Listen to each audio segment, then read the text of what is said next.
This is Taylor Hamlin from History Forge. I'm glad to be doing this series again. I'm going to be going over my weeks for mostly my parents of my students, just introducing the ideas that we'll be talking about, some of the topics, and really just be focusing a lot on just the assignments and why we do them. Of course, I'll also be doing this for teachers who are interested in project-based learning. So sometimes I'll be talking directly to parents, sometimes I'll be talking directly to teachers. But regardless, this is kind of for anybody who would like to listen to this. Students obviously can listen to it as well if they want to, just to get a kind of a recap of what we did one week. But I am just getting done with one of my first couple days. Right now I'm on my lunch break. So I thought I would take maybe 10 minutes just to wrap through a video real fast. And what you see here on the document is not just me, hello, but also a doc that I share with some teachers. And so it's called my Research Writing Navigation Map. Pretty cool source. It basically just organizes myself into just calendar dates and topics and units. And so you see this information here. And the very first one we're on right now actually is this thing. It says Research Part 1, How to Do History, Finding Student Strengths and Interests and Desires, Understanding Historical Themes and Concepts. And so that first unit, that first part is really how I teach the first beginning, the first like 3 to 4 weeks. I really focus on passions, what we're doing. So today, for example, we just got done talking about just a lot of problems with the world and how we could fix them. So I'm going to go ahead and jump into the research part 1. If you click on the hyperlink on the top of the other page, so this page right here, that first link will take you to this. And I organize it by my days. My school district in my middle school starts off with day 1 being August 22nd. And so, as you can see here, I already got through my first day on Wednesday. Today is Thursday. I've been working on that information. And really, the entire week's been about finding passions, introducing myself. I don't really talk a lot about my classroom expectations the very first day. So looking at my activities, you can see I have an introduction of teacher. It's actually just a Prezi. You can actually click on the hyperlink if you have access to my document, and I will put all my links down in the YouTube video. But it really focuses on me and my passions, not just my love for history, but my love for being an athlete. I love to lift. I like to scuba dive and rock climb. I like to cycle. I like to do all these things. And so I really try to show my students, like, hey, I'm actually just a really big kid. I'm kind of a goofball. I like to go out and play. So I really just try to show them those things. The next thing is identity questions. I do have students fill out this survey. I can even click on it and show you what that looks like. So going to identity questions, you can see they start with like what name, like what do you like to go by, then have you live anywhere else, and as the questions go down, they get more complex. So as I'm scrolling down, you can see that at the very end, it says what is something that you knew about me or about Mr. Hamlin before today, and then up before that is how would you like to help your family, community, or the world. And I really, again, try to use these things to get a grasp of who the students are. I will read these over the weekend. And yeah, it's pretty fun. The kids get to give them to me, and we'll actually save those and record them in our portfolios. So again, the entire idea is about giving students some passion, trying to understand like what they're all about.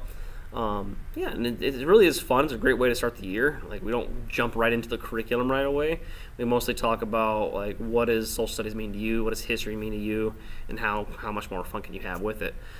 So after that, I have an example letter to parents that I send to kids, with the kids. It's actually a National History Day letter. It just talks about the big project that we do. So just basic stuff. I won't open it because the parents have the letter, and then again, if you're a teacher, you'll have access to these documents. But I think it is important to let parents know what these projects are. They're really big projects. They are going to go from, in my classroom, they're going to go from August to March. And the kids are going to compete with people from around the state at the very least and to make it to nationals around the world.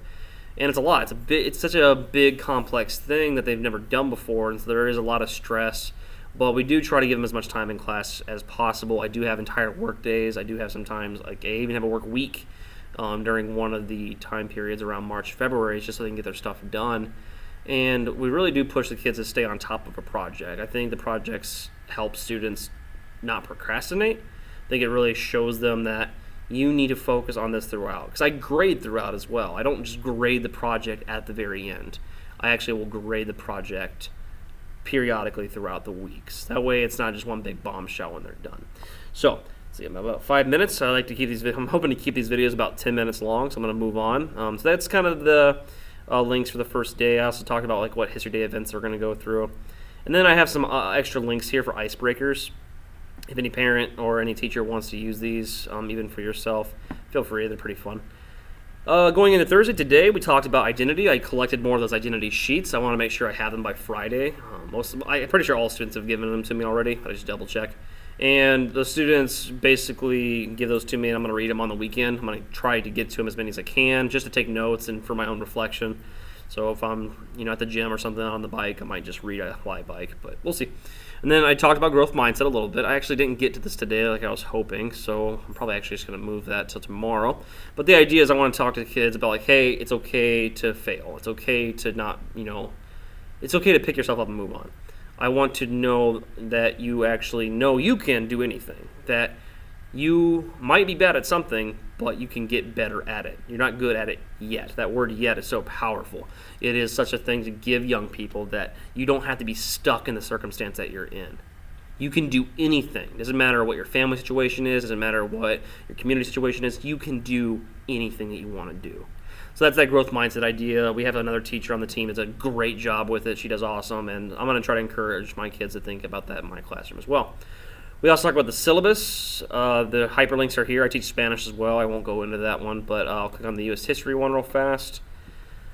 So let's see. We have U.S. history syllabus. I will scroll through it, and if you want to pause the video and read it yourself, you can. I did give this to all my students, but I keep it pretty quick. I don't want to go into too much. I talk about material lists. I mentioned that the social studies class is about being social and about learning about society.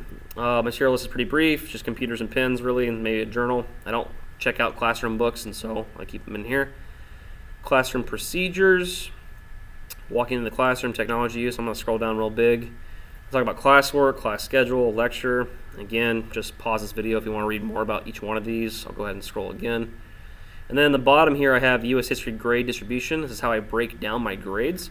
I'm actually a differentiated teacher, so I break my grades down by skills, not by not assignments, I guess. So for example, I don't make my tests 20% of my grade. I don't make quizzes 10%. I don't make vocab 10. I don't make homework 20, whatever. I used to do that, and just last year I was kind of trying to do this differentiated idea with skills. With this standardized grading with skills instead. And I'm going to fully lean into it this year. I experimented with it a lot last year, and I think I'm ready. And yeah, it's going to be fun. It's going to be a trial for sure, but I'm looking forward to it. And it is a complex idea. It's kind of hard for me to explain to students because they don't really understand what recall memorization is. Like when I show them what it is, they're like, "Oh yeah, I get it. Like we're just remembering stuff." I'm like, "Yeah." Or when I tell them to corroborate something, compare and contrast two things. Again, they don't really understand what that looks like as a skill until I show them me doing it. So I'm going to go back to the grade distribution with my students quite a bit. I'm going to say "Hey, this is 17% of your grade. Hey, this is 17% of your grade," and so on and so forth. And I'm looking forward to this. I actually really am. I think it's going to be a lot more accurate of a grade. I think some students are going to struggle with it. I think some students are going to succeed with it. But in the end, I think it's going to be a lot more accurate. I think my grades are really going to show what these students can actually do, not a behavior thing. So I'm not going to give extra credit for kids bringing in a Kleenex box. If a parent asks or a student asks, "Hey, can they do extra credit?" I'm going to say no, but they can redo their assignments. They can redo all of their assignments. I believe in that. I believe that you can redo any assignment you want and not be penalized for being late. So if a student hands into something a month late after they've redone it or after the first time they've done it, and if it's good work, I will reward it for being good work. But they have to do it. And so any student can succeed. Even if they have a bad start, they can still succeed. And I really want to push that idea. I want to show students that no matter how many times you fall, I will always accept and help you if you come and actually work. So that's the grade distribution. I'll have another video about it, I'm sure, because it's a big philosophy thing in teaching that I have to go through. If you're curious what it's called standardized grading. It is really interesting. Oops, email, there it goes. It is really interesting and fun. So yeah, check it out. And let's go ahead and scroll to the very bottom. U.S. history assignments. These are just the assignments I give. It's all pretty cut and dry. So I will cut out of that and go back. That is what we did today. We also did issues with the world discussion. That's pretty fun. I might even take a picture and post it online later. I'm at 9 minutes and a half. I gotta hurry. Yeah, we just basically asked the kids, "Hey, what do you think is the problem with the world and how can we fix it?" And we discussed that. And I have a lot of links in that, but I'll move on from it. I might post a picture later. So moving on, going to tomorrow. So this will be my Friday. We're going to go through classroom expectations. I just have a little list that I go through and just I ask kids, "Hey, these are the things that are important to me. Don't bully." And then I'm going to actually ask the kids to reflect on that. I'm gonna be honest, like guys, I'm not gonna catch all the bullying. In fact, I'm not even gonna catch over 5% of it. I'm sure it happens in the locker rooms, the hallways, outside of school, and online with young people.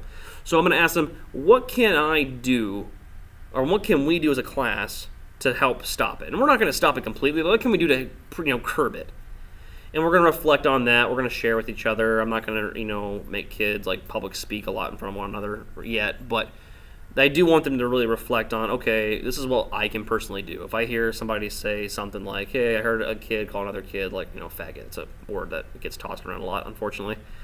I'm going to ask them like, hey, what can you do if you're in that situation? I don't expect you to like go over there and like, tell the kid he's wrong, because that's a lot of confrontation that you might not be ready for. But what's something you can do to help? Like maybe it's going to that student that got called that and helping them, or something else. So again, we're going to reflect about that.